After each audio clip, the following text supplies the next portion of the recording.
The recently released FOMC minutes highlight growing concerns among Federal Reserve officials regarding weaknesses in the housing sector, commercial real estate, and the broader economy prior to last month's 25 basis point rate cut. Policymakers noted that economic projections remain highly uncertain, influenced by variables such as trade policy, immigration, fiscal spending, and regulatory changes, which could impact growth and labor markets.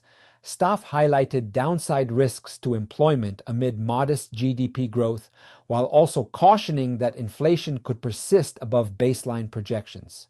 Housing market vulnerability was a central focus, with participants noting that declines in home sales or prices could exacerbate economic risks.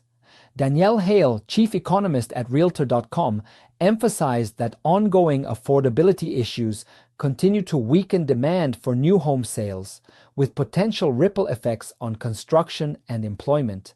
Mortgage rates, influenced by expectations of future Fed policy, may not always move in tandem with short-term rate cuts, adding complexity for homebuyers and investors.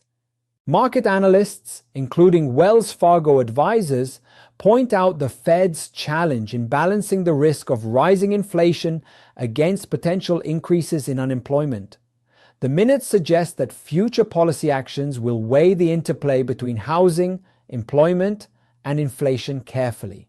Markets are currently pricing in a high likelihood of another 25 basis point rate cut at the FOMC meeting, scheduled for October 28 to 29, as the Fed continues a cautious approach aimed at supporting housing and economic growth while remaining vigilant about inflation pressures.